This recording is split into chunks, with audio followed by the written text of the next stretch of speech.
this bear market being we've carried out a lot of really terrible companies out of on a stretcher, which you need, leaving generally more healthy companies.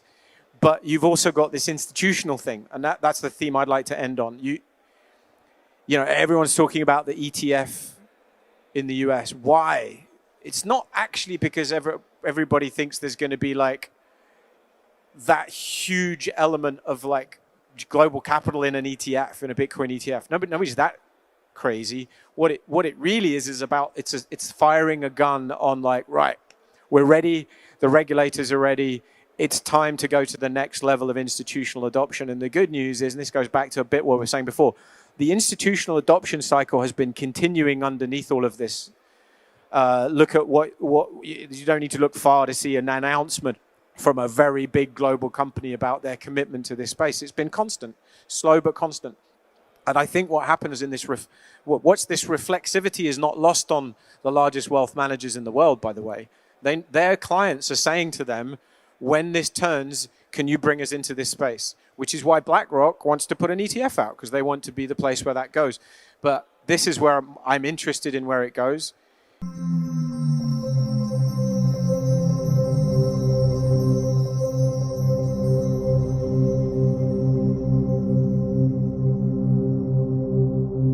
Alrighty, what is going on, everybody? Welcome back to another CYPRX video breakdown. In today's video, I'm going to show you physical evidence that these financial institutions implemented SBF into the system to crash the markets, to stall adoption, because the private sector caught the public sector off guard. If you enjoy these video breakdowns, smash that thumbs up button and subscribe. It does help this platform grow, and we do appreciate the love and the support. Make sure that you stick around for the entirety of this video breakdown, because towards the end is when I'm going to have the video clips and compilations put into place for you all so that you can see physical proof that these financial institutions saw the FTX collapse as an opportunity. Meanwhile, they were projecting to the masses via the mainstream media that crypto was going away, crypto was dead in the water, that it was such a devastating event that took place. Granted, it was, a lot of people lost money, but the banking institutions did not see it that way.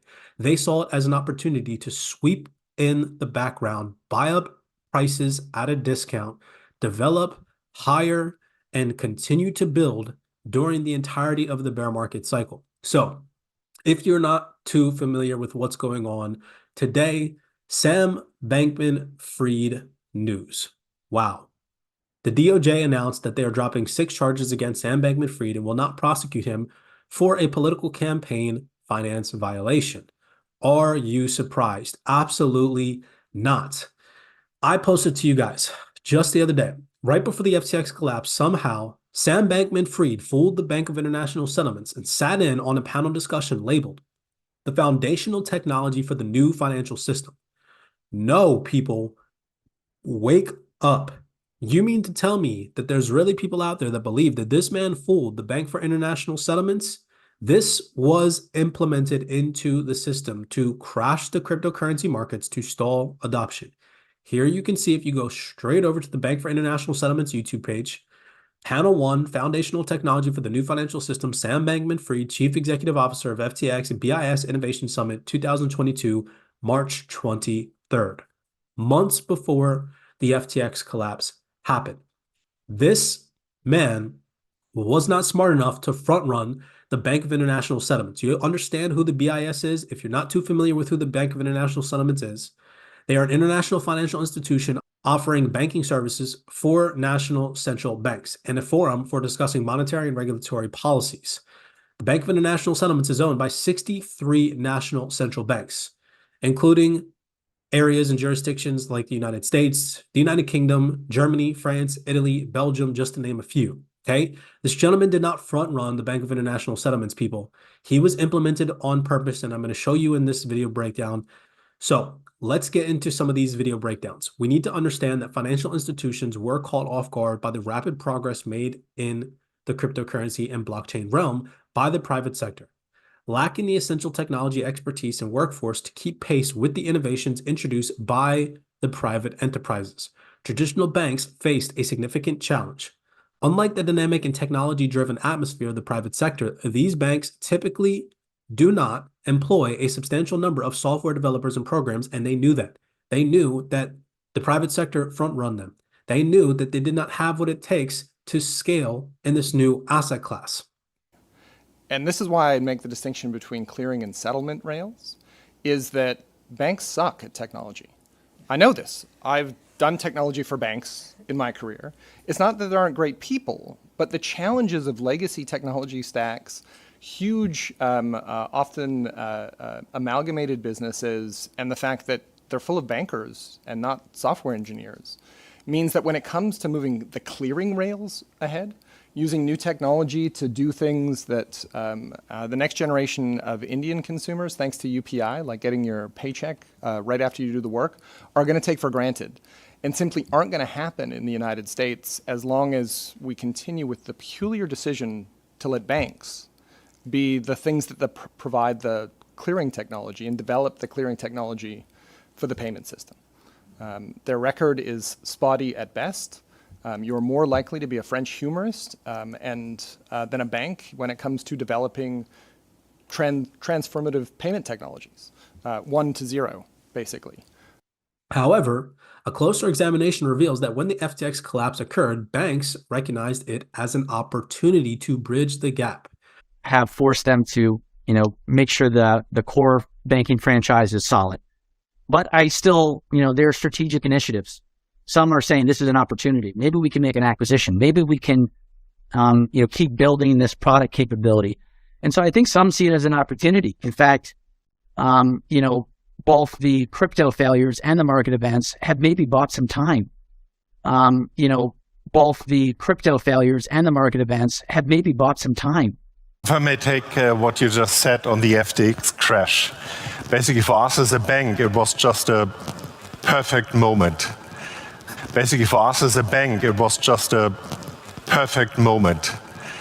So we are really looking at regulation is actually nothing which is harming you, nothing which is stopping us for doing business, but it's actually enabling a real business, a reliable business, a trustworthy business with continuity. And exactly as I said, Jan, it might take a bit longer at the very beginning, but therefore we do it in a right space that especially corporate customers, institutional customers can rely with the business parts on what we are doing. So therefore on the crypto side, I totally agree. We might have a winter, but here in Frankfurt, winter is actually 4 weeks. So it's probably passing by relatively quickly. So we have to see as banks that we don't miss the time. Absolutely. So the key point is also you're making the FTX disaster and the other disasters we've seen have not led you and your colleagues to close down crypto projects and so on. Yeah. Absolutely not. Rethinking it and just focusing on the real necessary points, but not stopping it, not at all. Perfect. And Andre, you already explained it. Remember, the mainstream masses thought that digital assets and cryptocurrency was going away, that it was a catastrophic event, right? They broadcasted it like crypto was dead in the water. Where you and Broadbridge, are you seeing the move to DLT-based platforms, okay? Yeah, I think it is. It's funny because with sort of the implosion of the crypto market last year, I think the general public is sort of thinking like, oh, well, this stuff is going away. Mm-hmm. And, when you talk to people in the know in financial services, it's like, no, it's not going away. It's very real. For us. Surprisingly, these banking institutions openly acknowledge that they did not perceive the FTX failure as a negative scenario. Instead, they quietly continued building and hiring in the Web3 space behind the scenes. How has the FTX fallout impacted your work and changed any of your previous conceptions that you've had around the blockchain and crypto space and any of the conceptions of clients that you work with in the space? So clearly recent market events have disrupted the discussion we're having with a number of our clients, as well as internally in terms of the approach around it.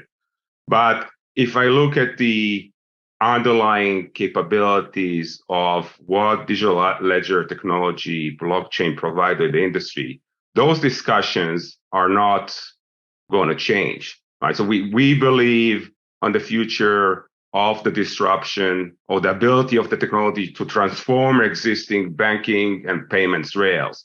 We believe in the future of tokenization.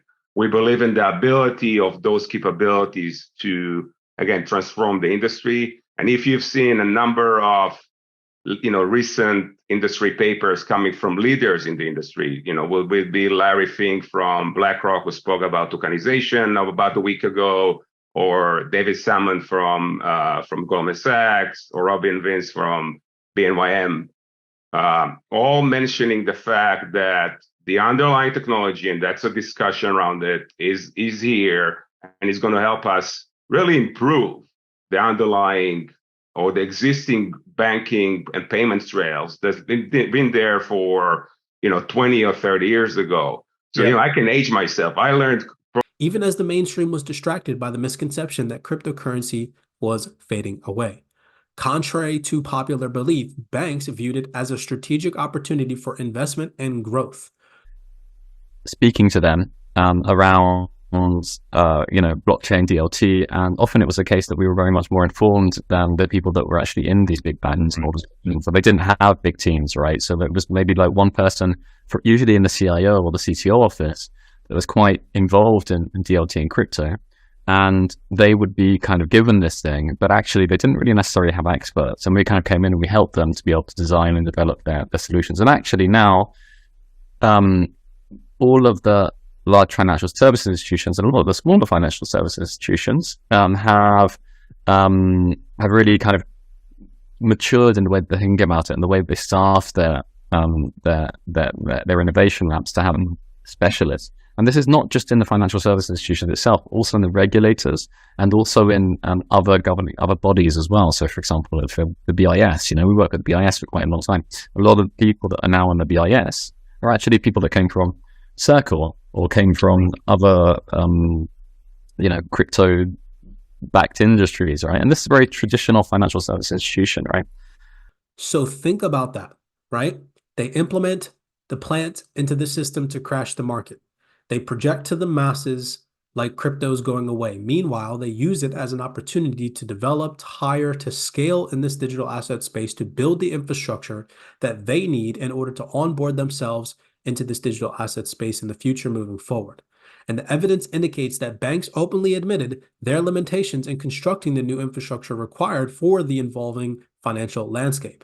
Acknowledging their need for assistance from the private sector, they sought collaboration to navigate the complexities of this transformative era.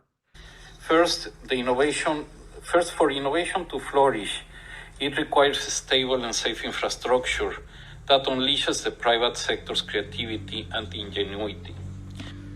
Fast forward now to the present, and it becomes evident that banks have successfully caught up. So now all of a sudden, banking institutions are ready. Banking institutional infrastructure is ready.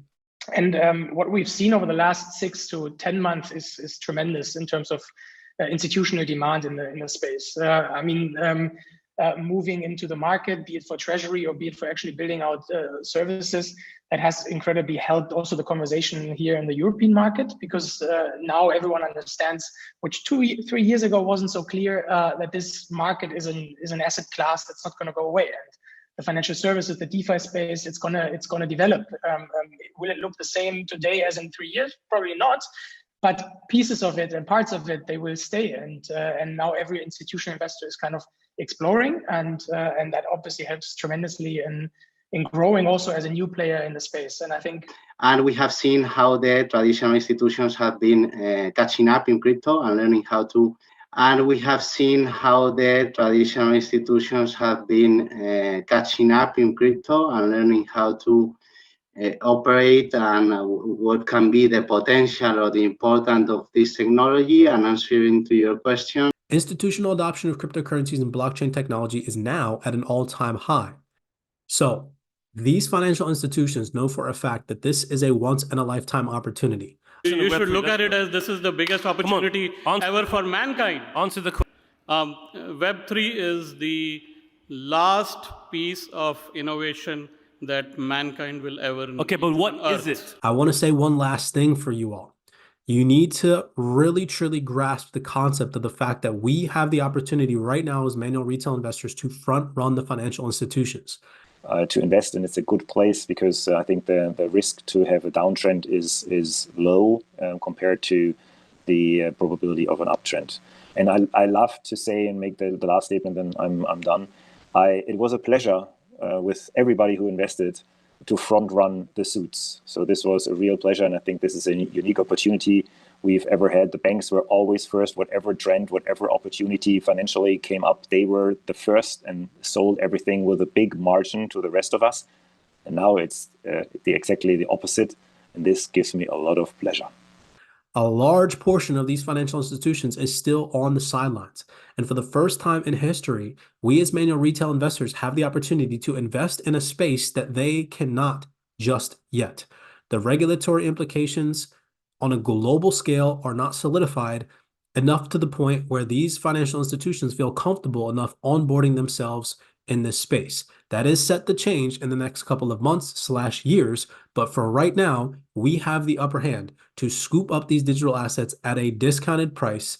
And in my personal opinion, once these Bitcoin ETFs, these Ethereum ETFs, these XRP ETFs, or whatever the case may be, get approved, you're going to be looking back and there's going to be a certain onset of people. Did you get in before the institutions or after the institutions? I think it's very reasonable if they change something now. Maybe, it's not the 10th, maybe it's going to be a bit later, but then again, I'm with Sven, it doesn't matter, then it's February, who gives a punkt, then it's 4 weeks later. But it will come eventually, and nobody really, that's what I also agree, nobody really understands what will happen, because you think about the pension funds, they're just exactly as Sven described, and once they are getting in, it's like we will have a bottleneck which is like unprecedented, because they all want to go through that door, and then you're hitting a market where there is basically very, very low liquidity, and then we all know what happens when you have less supply but a lot of demand. We're hitting a market where there is basically very, very low liquidity, and then we all know what happens when you have less supply but a lot of demand. So and right now we're at an unprecedented moment in history where we as manual retail investors, as early adopters, have the opportunity to get in before the financial institutions do, because we do not have to follow the same regulatory limitations that they do. Take that as an opportunity. Obviously, of course, invest wisely, assess your risk properly, but understand the potential that we have to experience life-changing wealth once these financial institutions really do onboard themselves into this digital asset space. Many blessings to you guys as always. This is just showing you all how deep the rabbit hole goes. SBF was for a fact implemented into the system to crash the markets. The banking institutions saw that as an opportunity. I've played the video clips for you all. If you enjoyed this video breakdown, smash that thumbs up button and subscribe to the platform. We do appreciate the love and the support. With that being said, be cognizant, be aware out there, and I'll see you all in the next video breakdown.